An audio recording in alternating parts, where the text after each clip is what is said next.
Hello and welcome everybody. Happy Wednesday. My name is Brian Russell. I'm a program manager with Blue Cross of Idaho. And just starting this month, I've taken over the role for the PMI chapter's sessions. First of all, I want to thank you for registering and attending today's session presented by Shawn Wilson. On behalf of the team, we're thrilled that you made time to participate. You'll see in today's session a chat option on the right-hand side of your screen. We're going to be in the session portion of the chat.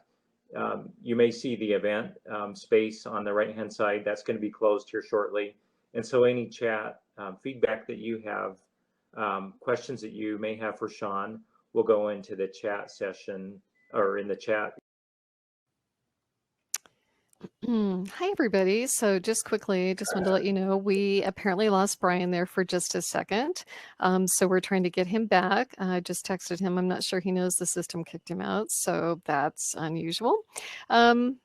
Just while we're waiting for Brian, I'll just jump in and suggest, as he was saying, that we are using the chat window for all communications. So when you come into this meeting, you are coming in muted and with your webcams off, and you won't need to ask to share your webcam or your audio unless you want to come up on stage, in which case that would be something Shawn would then offer to the group. But in the meantime, if you have any concerns, questions, comments, technical issues, anything, just put that in the chat. We'll be monitoring that, and we'll be sure to get back with you on any issues that you have. It looks like I'm just checking to see if Brian is back in yet. And it looks like he's not just yet. Okay, all right, we'll keep looking. So in the meantime, yes, Terry, thanks. Appreciate that. It looks like we have someone else trying to join the panel. Again, so when you come into this meeting, you do not need to click the audio and video share button. All of our communications will be handled through the chat window. So let's see. There we go. Perfect. Okay, awesome. All right. Well, Shawn, we're at 12:03, so I know Brian still had a few things he wanted to share. And I think mainly he was going to discuss what's coming up next month. And it sounds like we have a great oh, here's Brian now. Awesome. So sorry. We lost you there for a little bit. So you did technology. Right? So I don't know how long I'm going to technology. I don't know. So I just kind of repeated what you were saying about the chat window. I think everybody's pretty clear on how we're using that for communications, and that they won't need to ask to come up to share their audio or their video, unless, of course, Shawn or you have suggested to the group that they do that. So we'll just continue communications in the chat window. And then I was just about to tell him what was coming up for April, because I wasn't quite sure what was next in your spiel. But so over to you. Okay. All right. Thanks, Thank Brian. you, Cheryl, for jumping in there. So a reminder, next month's Lunch and Learn, which is on Wednesday, April 14th, we'll be hearing from Quan Holloway. Quan will be presenting on the subject of lean tools for project management. So excited to hear from Quan. Talking about speakers, I'm always looking for speakers for Lunch and Learns. If you have any suggestions, or perhaps even yourself that you would want to present, get a hold of me. You can email me. This is Brian Russell. You can email me at learn@pmiwic.org. Now, without further delay, I'd like to introduce Shawn Wilson. Shawn works as a capital improvements program manager for the city of Boise. Shawn's projects vary considerably from new fire stations and libraries to facility condition improvements across the portfolio. Prior to joining the city of Boise, Shawn spent his career as a chemical engineer in the private sector, managing water quality infrastructure projects for public and private clients. Shawn has a passion for systematic problem solving to find the best solutions to meet environmental challenges. Welcome, Shawn, to our March edition of the Lunch and Learn. Oh, thank you, Brian. With that, I will share my screen to presentation. And if it doesn't show up, Brian, just let me know. And as Brian said we're going to use the chat feature and hold off until the end of the discussion to take comments. So with that, I titled this, "Why Did This Project Get Handed to Me?" Because I feel like there's always an interesting connection between what's coming from the top and what we're executing at the bottom, and there's a lot of pieces in between. And so with that, a little bit about my background. I've been in the private sector about 20 years. I was a consultant, and I had a lot of public clients, public agencies, a lot of private agencies, Dow Chemical, Dairy Gold, Milk, just a ton of different types of projects. And for now, I work for the city of Boise, and I've been in there about 5 years as a public sector servant. It's a fantastic job. Love the city. Love what I do.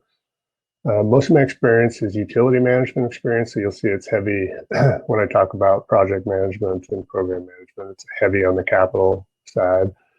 Working at the city of Boise, I do facilities, all vertical facilities, libraries, fire stations, police stations, city hall, all that stuff. Usually I'm connected to. I wanted to mention I'm a chemical engineer, that I plan to build libraries and fire stations, because I think it's important to mention that the skill sets that you learn from managing projects are transferable to many things. And then most of this presentation are reflective thoughts. It's not necessarily, hey, this is what the city does. There'll be some examples of what the city does, but it's more of just this, what I've seen in my entire career. So it's reflective. And then last but not least, if I go on mute silent for a minute, it's because I have a barking dog. So hopefully he doesn't do that, but every once in a while he jumps in at the worst time. So for the agenda, I want to talk about a little bit how projects are really the outcome of strategy. Like they don't just pop out. Well, hopefully they don't. Sometimes they do, but they serve sort of a larger goal. And how a little bit how you navigate strategy that's in development versus adopted strategy. So if you have a clear set of criteria that's adopted, it's pretty easy to navigate towards that. But if you work in, say, the business sector, you have an ever-changing client demands, or you're in the public sector and you have elected leadership change and they have different goals. You always have to navigate that. A lot about identifying the right projects. I think that's one of the most critical pieces to make sure you have success at the end, is making sure you're measuring and getting the right project. A little bit about early scope definition and gating. It's kind of gating 101 from what I've seen in my experience. Scope creep, and it's not necessarily scope, schedule, budget, but it's also if you're deviating from the goals of the portfolio or the strategy, it's not a good day. And then kind of getting the right information to stakeholders, and then just a little bit about project managers and kind of my experiences. So this is a chart.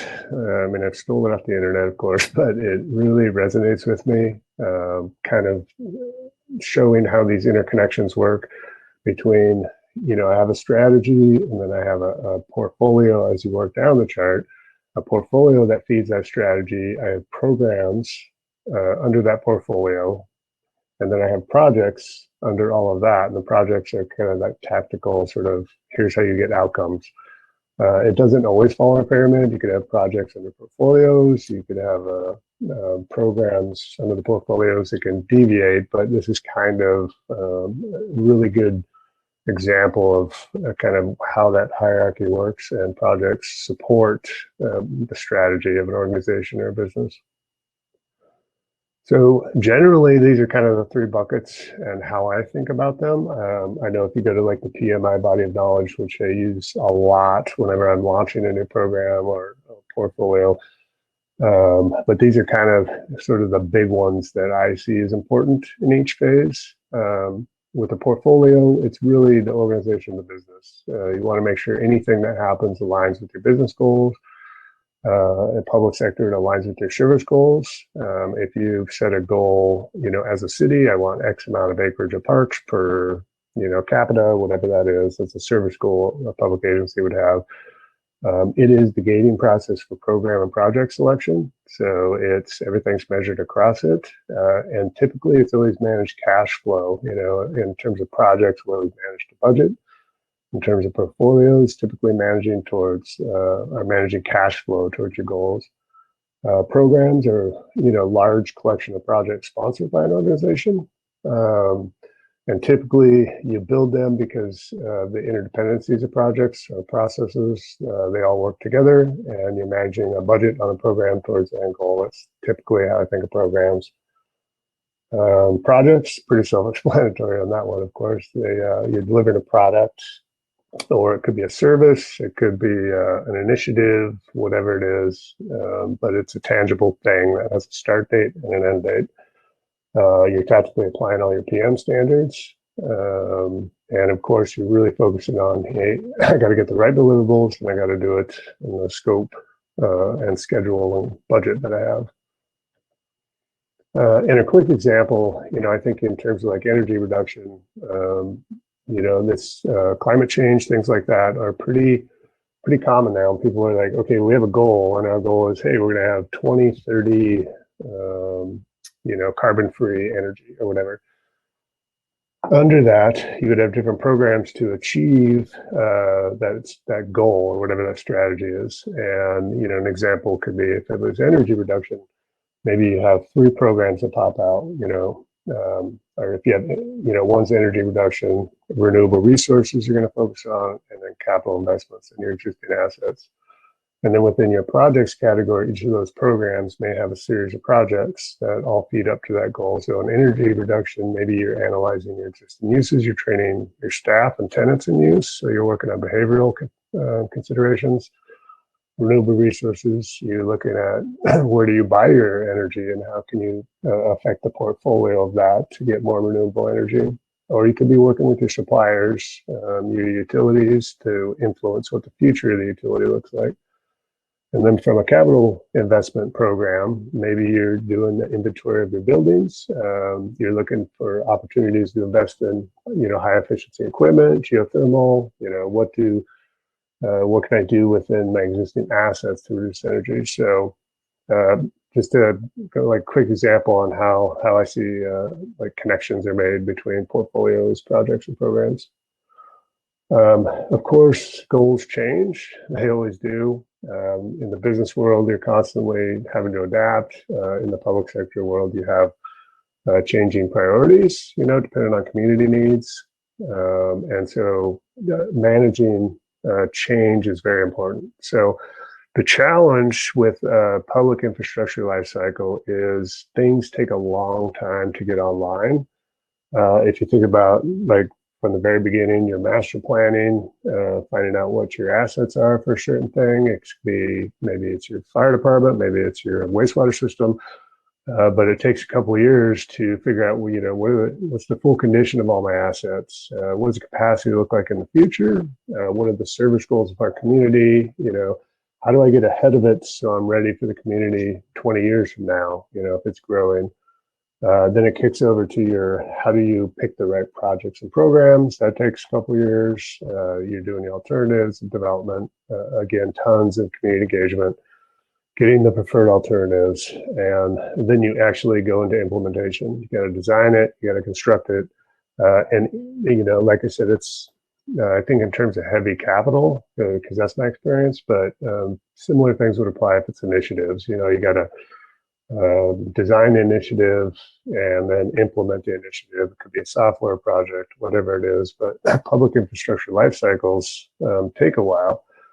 And the reason I mention this is because change becomes ever more important. If things are changing every 1 to 2 years, you could be interrupting this process, and you need to make sure that there's constant early feedback to make sure it has the right direction. And I bring up the investment curve. And so this is why change is it's important to get ahead of it, because the cost of change goes way up as you move from planning to implementation, from the left to the right of the screen.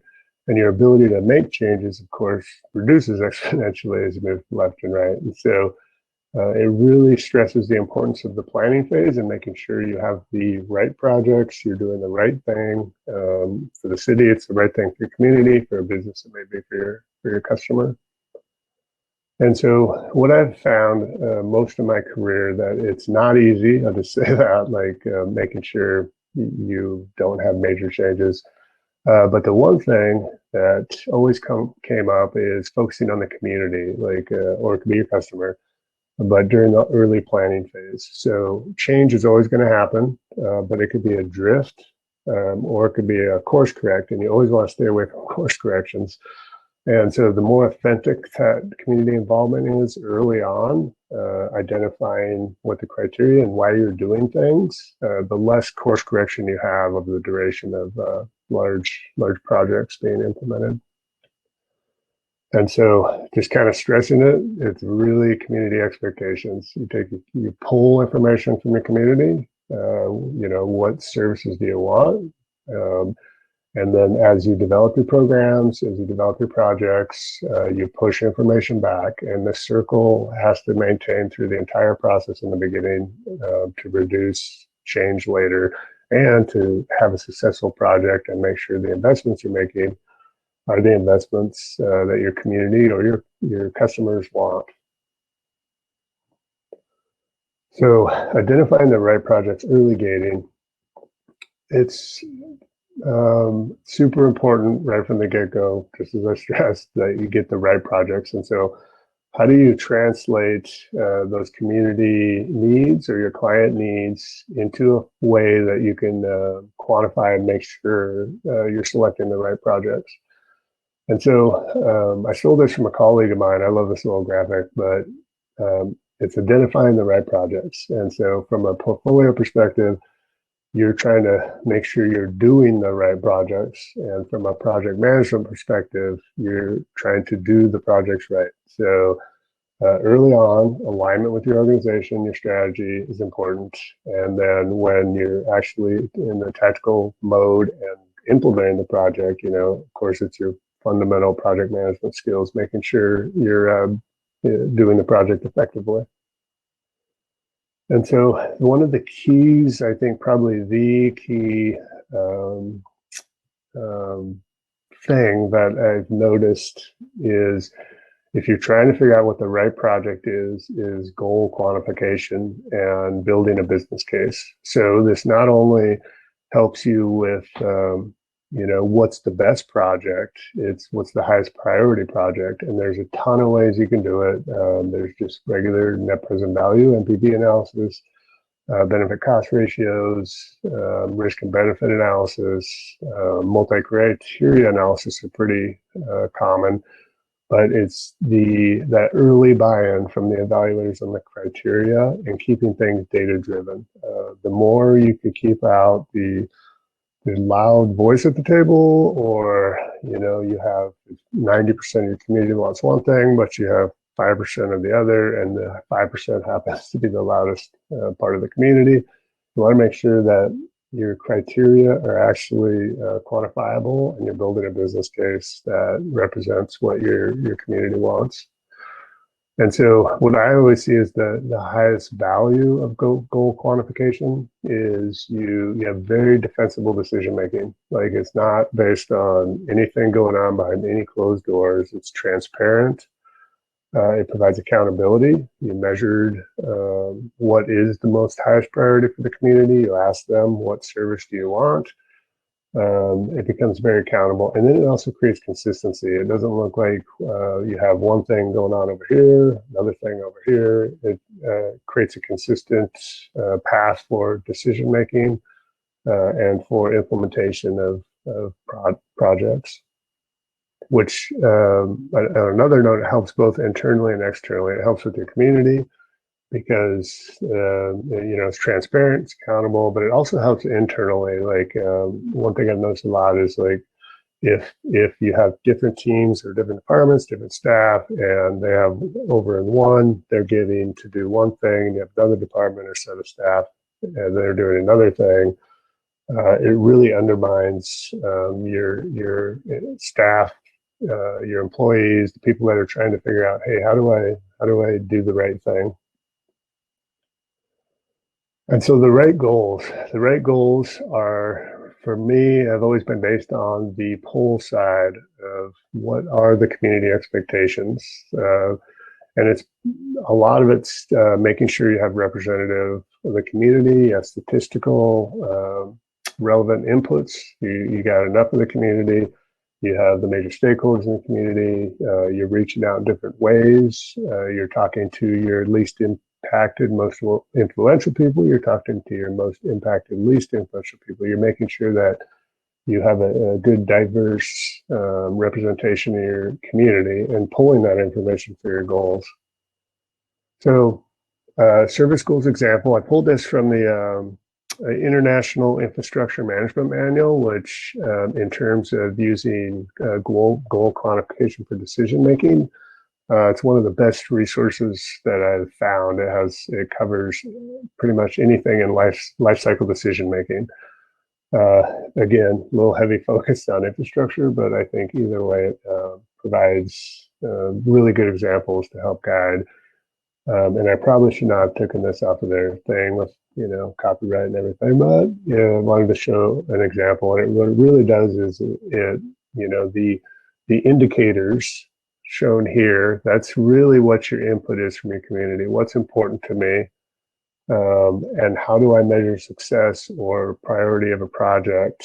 And you use those indicators, the input that you received from the community or from your customers, to score, what is the right project? Is it number one, number two, number three? But taking that input to heart for the measurement. It's never just a cost-based decision. I would say even with the private sector, if you listen to, for example, Amazon's talking about being net zero at some point in the future, that's going to affect the bottom line. So it's not just bottom line anymore, it's bottom line and I'm going to do the right social thing, and I'm going to do this, whatever the corporation or the public agency is hearing from their customers or their constituency.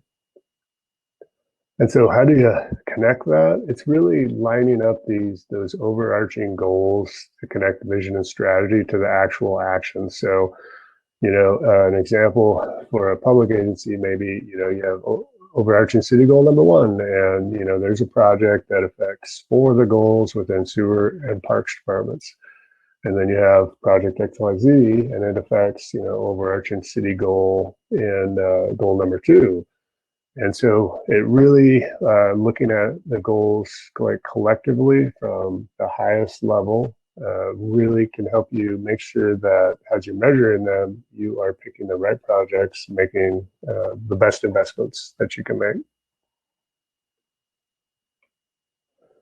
So one of the processes that we built, and we're testing, actually I'm testing this within one of the funds at the city, is, how do we go about through these prioritization steps? Someone has, the CIP is a capital improvement program. And so everybody has an idea. We have all these needs. Everybody thinks, hey, I got the best idea there is, but there's steps, and we're starting to create gating steps. And first step is, I have an idea. That's great. How do you get a little bit of funding so you can test your idea and create a report? So it becomes a gate and a step. So you create your report, you do your business case on whatever your idea is and how you're going to solve that idea. And then your business case, of course, pumps out a result, and the result just tests, hey, is this investment validated? Like, is there a return on this investment in some fashion or another? If it's a no, obviously it's out. If it's a yes, then you go into the hopper, and the hopper is, from a CIP perspective, is like your portfolio. It's your highest level. And then that particular idea you had goes into prioritization against all the other ideas that are out there. And it's really based on, and I show this is the most simplest method I could think of to communicate, is the benefit versus the cost. If you have a low cost, high impact, high benefit project, you're probably going to get the green light and go. If you have a high cost, low benefit project, it's probably not a good idea. And then you have all the others which are in this discuss mode. And if it's approved, you go into your list, of course, and you get, start proceeding with the project. But so you have the right project, business case shows it actually works, it makes sense, benefits are greater than the cost. You're in the queue. From a portfolio perspective, you still have to ask the questions: Can we actually afford it, and can we execute it? So you may have the best idea in the world. It has a high benefit cost ratio, and it's in 2 years we could be net zero energy, but it'll cost $1 billion. And you check, can I cash flow it? And no, you got $50 million. So obviously that's not going to work. So even though you have the best idea, you still may not be able to execute it. On the other end, maybe you can afford it. Maybe you got an extra $1 billion set aside, but can you actually execute it? Do you have the organizational capacity and the resources? Can we sequence it with the other projects that are happening within the portfolio? Is there any prerequisites? But there are questions at the portfolio level from a gating perspective that always need to be asked. So delivery gating.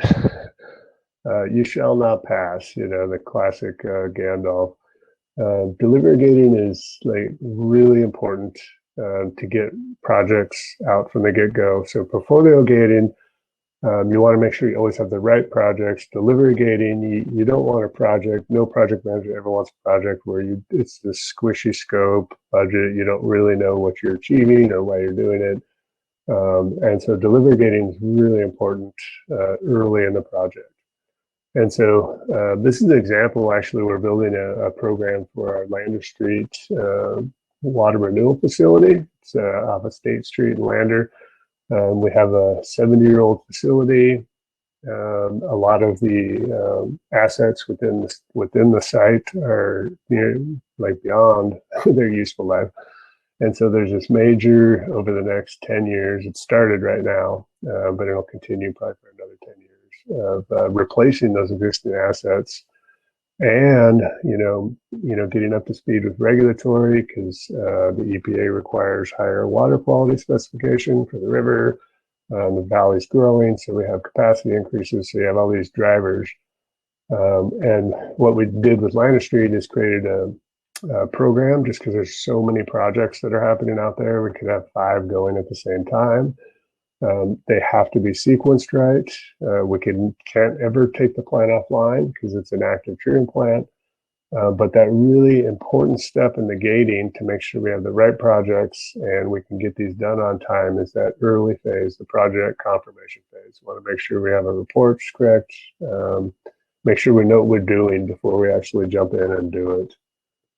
And again, I just want to reiterate the reason we spend and focus so much time on project definition, on making sure the early on stuff is done correctly, is the cost is significant if you get past that and you find out, hey, I got the wrong project, or I got a project I can afford, or someone wants something else. And you really start losing your ability to make change with that. So it's an important curve in the taking things from a portfolio all the way down to a project and getting an outcome.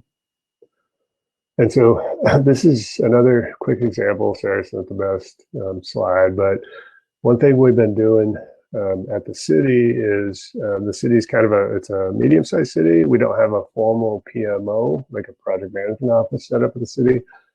And so we're working on developing these gates and making sure we have the right information at the right phases to help make sure our delivery of projects is a lot smoother.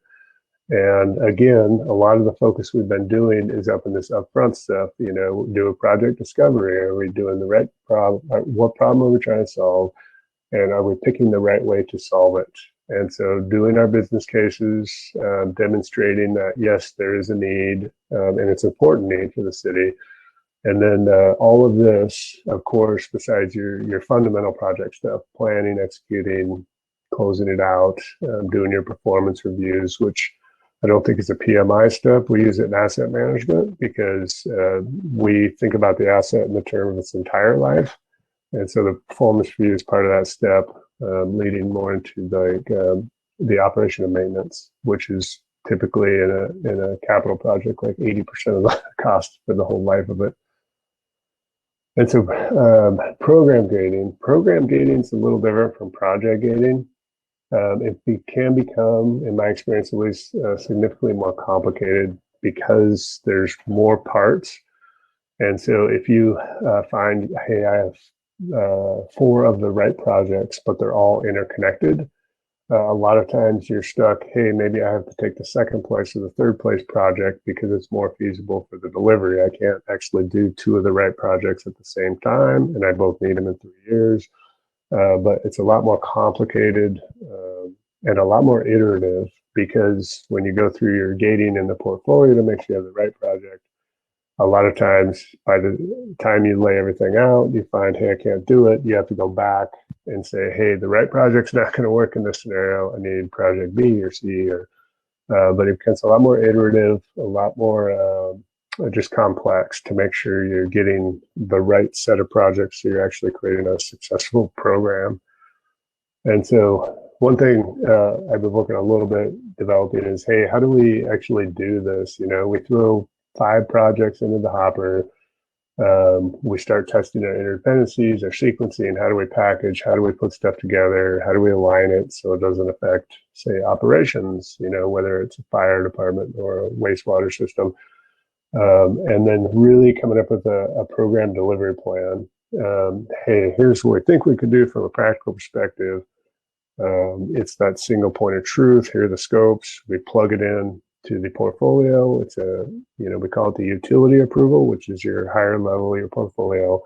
And we say, hey, this is our gate. Can we afford this? Does this cash flow work? Have any conditions changed? Have the risks changed? The constraints? If it's everything's good, green lights, kind of go to your next gate. If not, back at it. You got to refine it, relook at it, and study different alternatives. So scope control. One thing I wanted to bring up is scope control. It's not just budget and schedule. I've managed a lot of projects, and a lot of times, especially as a more green project manager, I always wondered what the heck, why am I doing this? What end goal does it need?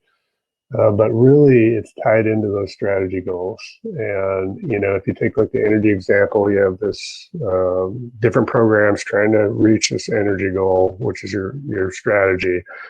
It may just be that one capital project contribution to it is 25%. So it's not just, the scope, schedule, budget. It's also a goal of, hey, I'm doing something that's feeding into the larger portfolio or the larger strategy, and you need to monitor, make sure, and it also gives meaning to your projects. So it's not just for whatever reason someone had an idea and now you're managing it, but you're contributing to a bigger picture.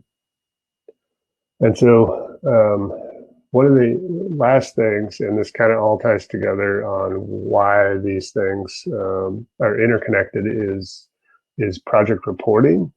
And so I think most people know project reporting, that's what you do. It's, otherwise you can't manage a project. And from the public agency perspective, you're always looking at, what do I got budgeted? What's encumbered? How much have I spent, and what's my forecast? Whether you use earned value or whatever system you use to forecast your project. But you always want to make sure that all the metrics that are measuring your project health feed into whatever your program or your portfolio is. Everything feeds up to a larger dashboard of how are we doing across the portfolio. And a lot of the reason for that is you might have shared contingencies at the portfolio level. You have different reporting to do at the portfolio level versus the project level. But consistency and project health are vital to make sure you're on track and where projects are headed. And again, it's just standardized reporting rolls up. It's you have project manager who's managing all their contracts. They're doing tons of contracts you're spending. You've got contractors. It rolls up a certain way. All your projects roll up the same way. to your program, and then that rolls up to, of course, your portfolio. And each level needs different information. So how the information is synthesized and how it's put together, just needs to be consistent and standardized.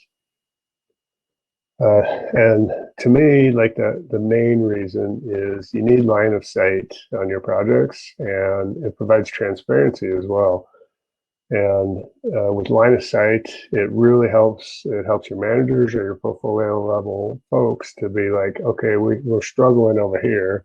Do we need to add more resources over here? You know, we're doing great over here. Why are we over here? It's not necessarily the project's going sideways. It communicates lots of other things that can help management make sure to make the right decisions on how to make sure projects stay on track.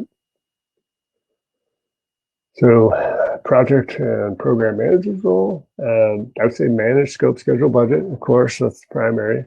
But again, I wanted to reiterate is keep the project aligned to meet the portfolio's goals. You know, whether it's an organization or a business, the main goals stay aligned. If it starts going way sideways, you know, the portfolio itself, whatever, or the business goals are not being met. So I think might be my last slide.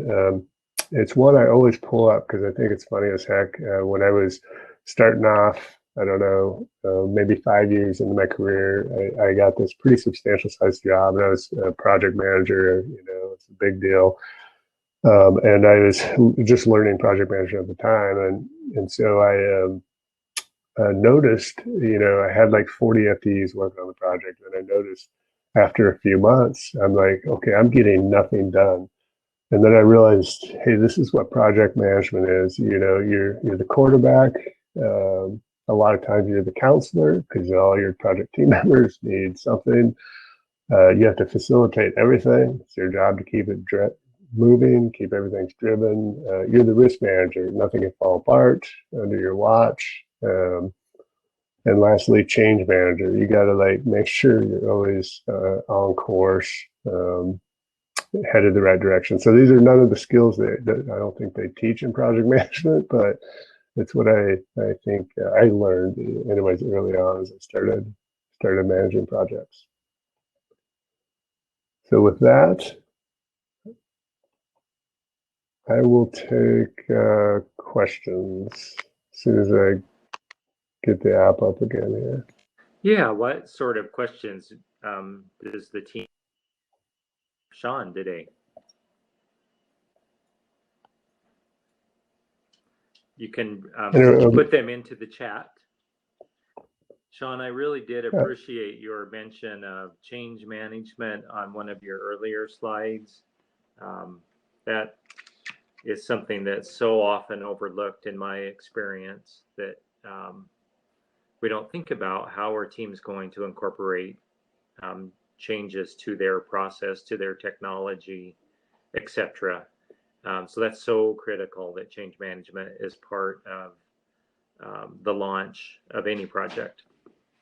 Yeah, there's two things that I think are the most critical. Well, there's many. There's scope, schedule, budget, which you just have to have. But change management and risk management are the other two that I think you just don't launch unless you have a handle on. You know, what are you going to do with those?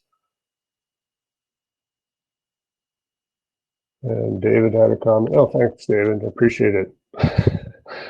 I'm actually not PMI trained. I wish I would have done it, but it's more of the learning as you go approach. And Tammy has a comment. Yep, change management is another area. I would totally focus on change management, risk management, and so change management. I will say, just since Tammy coming in there too, it applies in every area, whether it's your portfolio, your program.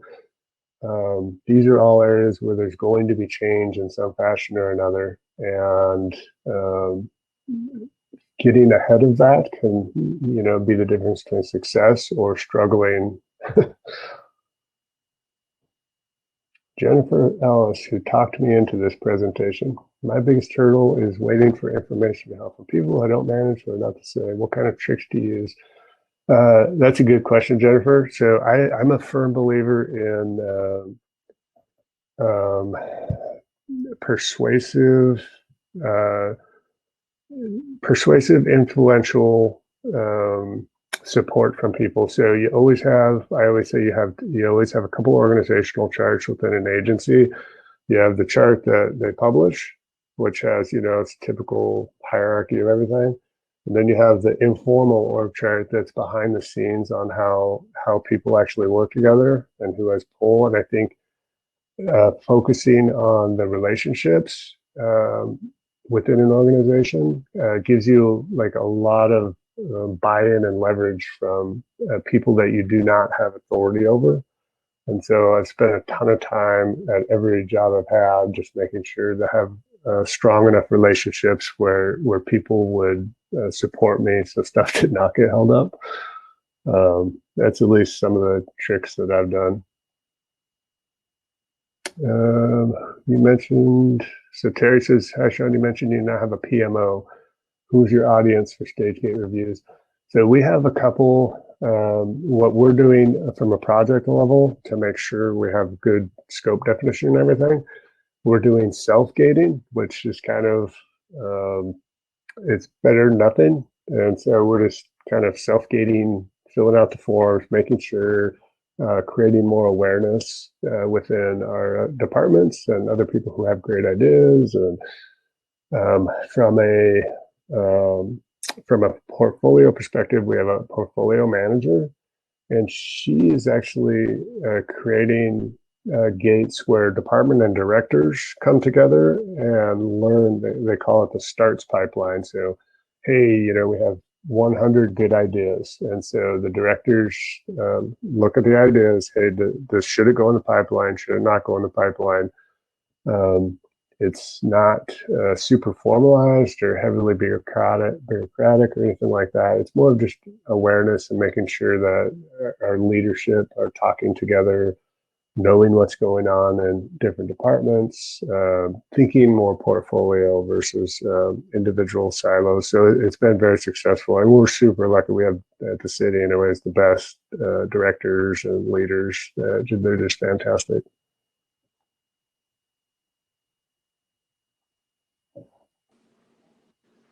Tammy, you Right. had made the comment about change management.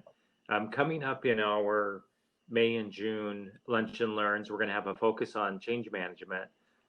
So put that on your calendars. We'll hope to be able to share some information from a couple of different people around managing change.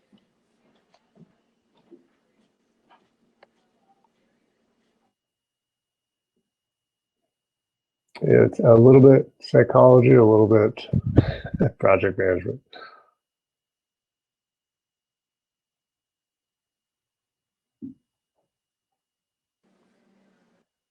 All right. Anything else in the chat? Not much. So I appreciate everybody's time. I hope it was meaningful. It's not I'm not necessarily a super trained person, but I just have a ton of experience in these different categories. And I will say I use the PMI body of knowledge every time I launch something. That thing comes out. And, it doesn't necessarily mean you follow the 50 steps or whatever, but, you look at it and what are the key pieces of that will help create success with whatever it is, whether it's your project or a program or setting up your portfolio. It's just a fantastic tool. Hey, Shawn, this is Cheryl. I see Michael wanted to join in the conversation. He's asked to share his audio and video. I checked with him in the chat to see if he just wanted to share his idea there, but he's left his request up. So do you want him to come up on the stage with you? Are you good with that? Okay. Oh, yeah. No, yeah, that's Awesome. fantastic. I don't know how to do it, Cheryl. Nope, I apologize. no worries. I got you.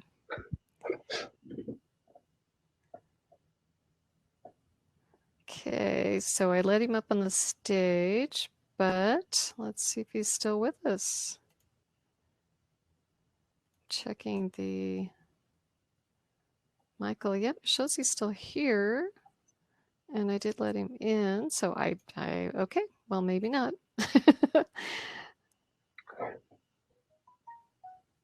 Yep, not seeing him coming up. So I'll continue to look in the chat to see if he adds his ideas there. Okay. And I'm going to put my email and phone in the chat. If anybody has any questions, I am more than happy to answer them. Or if you have better ideas, and you think there's other ways to skin the cat, I would love to hear that too, because it's always a learning experience with just management of portfolios, programs, and projects. Yes, absolutely.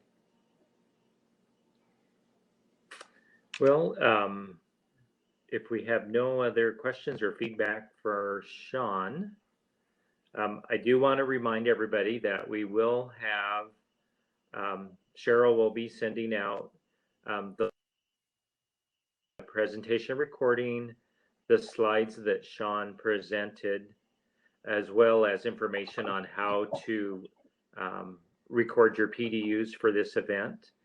Those will be coming out in email from the VP of Communications, and so watch for that.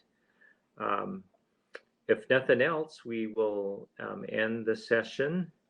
And again, looking forward to next month when we're going to hear from Kwan about lean tools for project management.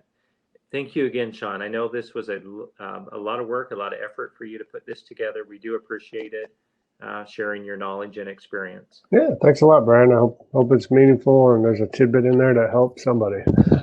Oh yeah, Shawn, this is Cheryl. I thought it was great. I took a few notes myself. Hey, when you have an opportunity, if you'll send us a PDF version of your slide deck so we can post that for folks, that would be most awesome.